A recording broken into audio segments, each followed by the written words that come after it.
Okey, Assalamualaikum warahmatullahi wabarakatuh dan selamat sejahtera.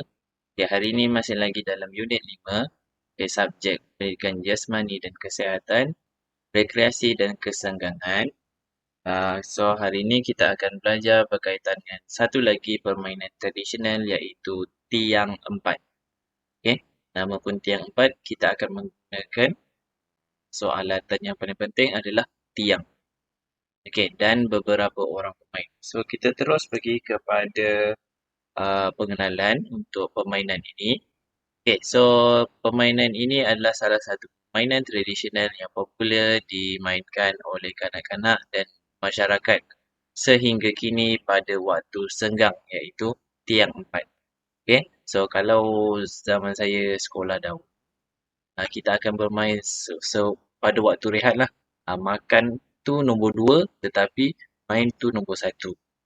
Okay, so permainan ini juga dikenali sebagai minta api. Okay, dalam permainan ini pemain akan menunjukkan kepantasan dan kelajuan merebut tiang sesama mereka. So, kepantasan dan kelajuan tu adalah komponen kecergasan berlandaskan lakuan motor. Okay. Okey, seterusnya pemain perlu bijak menyusun strategi dan sentiasa berkomunikasi dengan pemain yang lain. Okey, dan sentiasa berkomunikasi untuk memastikan mendapat tiang mahupun bertukar menjadi perebut tiang. Okey, so perebut tiang ni kita panggil dia sebagai tukang jadi. Okey, so permainan tradisional tiang empat. Okay, pada waktu dulu permainan ini dimainkan di bawah rumah yang mempunyai tiang yang banyak. Okay. Okay, so sebab apa bawah rumah? Sebab rumah dahulu biasanya rumahnya tinggi lah. Okay. So dia kena naik jambatan. Dia kena naik tangga baru masuk pada rumah. So bawah tersebut biasanya kalau awak pernah tengok rumah-rumah kampung boleh kadang-kadang boleh masuk kereta.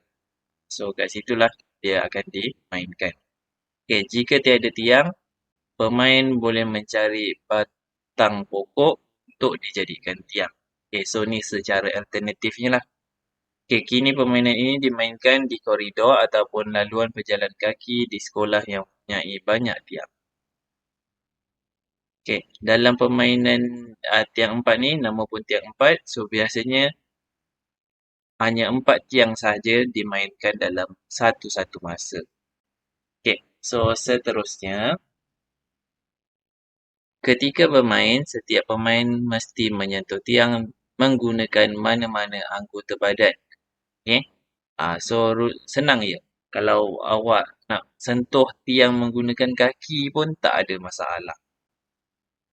Okay, so tukang jadi ataupun perebut tiang perlu merebut tiang yang tidak disentuh oleh pemain. Selagi pemain menyentuh tiang tersebut, dia tak boleh ambil tiang tu lah. So, dia kena cari tiang yang tidak disentuh oleh pemain lain. So, permainan akan diulang semula setelah tukang jadi berjaya merebut salah satu tiang daripada yang 4 tu.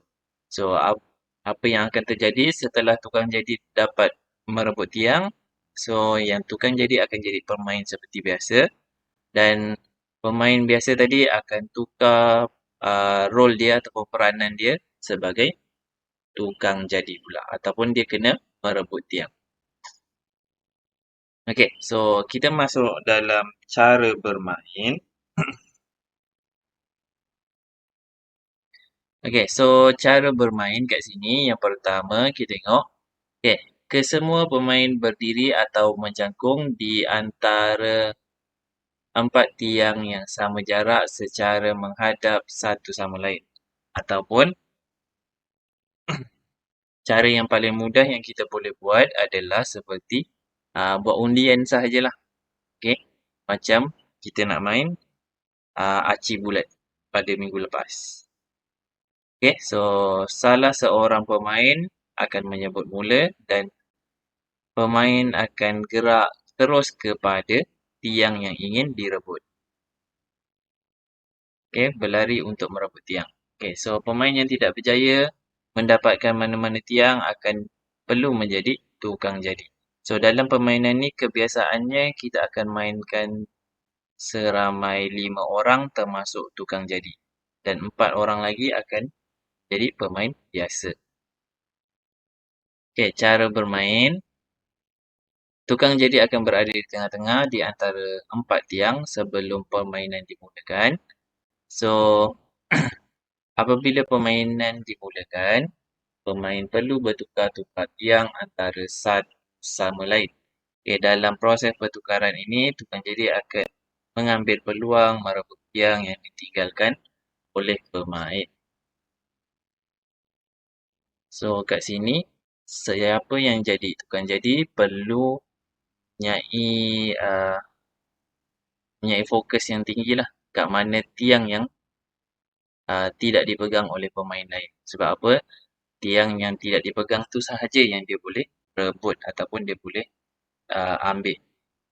Untuk menjadikan pemain yang tidak memegang tiang tersebut sebagai tukang jadi. Okey. Seterusnya, peranan tukang jadi akan bertukar kepada pemain yang tiangnya berjaya dirampas. Okey, seperti yang saya cakap tadilah. Okey. Sekejap lagi saya akan video yang saya dapat daripada YouTube. Contoh permainan tiang 4 ni. Okey, so permainan setelah bertukar peranan, permainan akan dimulakan semula. Okey, permainan boleh ditamatkan dengan persetujuan oleh semua pemain. Sama seperti acik bulat. Okey, so sebagai info tambahan, okey, tukang jadi perlulah mempunyai strategi dan helah yang licik supaya dapat mengambil kesempatan semasa pertukaran tiang berlaku. So, dia kena, nak kata tipu tu tidak, tetapi dia kena pandailah memperdaya pemain-pemain yang ada tiang untuk dia mendapatkan tiang tersebut. So, kat sini kalau awak tengok permainan ni kebiasaannya akan melibatkan komponen kecergasan fizikal berdasarkan lakuan motor. Yang mana awak perlu ada, kalau awak sebagai tukang jadi, awak perlu ada ketangkasan, kelajuan dan masa reaksi. Okey, masa reaksi ni sangat pentinglah. Awak nampak sahaja tiang tersebut kosong, awak terus bergerak ke arah tiang yang tak dipegang oleh mana-mana pemain. Okey, so itu adalah contoh masa reaksi. Okey, kalau awak sebagai seorang pemain pula, awak perlukan kemahiran berkomunikasi dengan baiklah dengan pemain-pemain lain supaya tiang yang awak ada tidak direbut dan tiang yang kawan awak ada ataupun pemain lain ada tidak didapatkan oleh tukang jadi. So, persetujuan, okey, so ni contoh ataupun tips dia untuk awak bermain.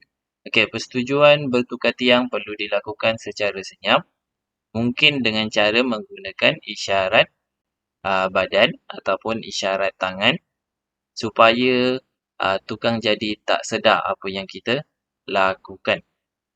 Okey, macam mana kita nak tentukan pemenang? Okey, pemain akan digelar sebagai pemenang apabila tidak pernah kehilangan tiang ataupun kita panggil rumah lah. Pemain yang menang tentunya kebiasaannya seorang yang tangkas, pandai menyusun strategi, tajam penglihatan dan licik dalam pergerakan untuk merebut setiap peluang yang ada. Okay, so kat sini banyak nilai murni yang perlu yang dapat kita senaraikan sebenarnya. Okay, salah satunya adalah merebut peluang tersebut. Okay, seterusnya adalah komunikasi yang baik antara satu sama lain. Okay, pasti akan membuahkan hasil. Okay, so saya rasa itu sahaja. Sebelum kita memulakan aktiviti untuk melakukan tiang 4 ni, pastinya nama pun aktiviti fizikal digalakkan ataupun harus melakukan pemanasan badan dan pastikan tempat yang awak bermain adalah tempat yang sesuai dan selamat. Okay? So, itu perkara yang perlu dititik beratkan dalam permainan tiang empat ini.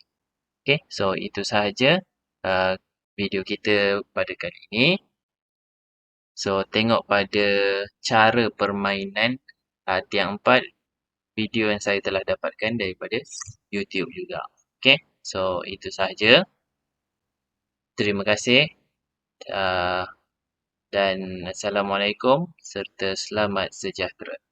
Okay, so boleh buat latihan yang link yang saya berikan di dalam ruangan description. Okay, so itu sahaja. Terima kasih.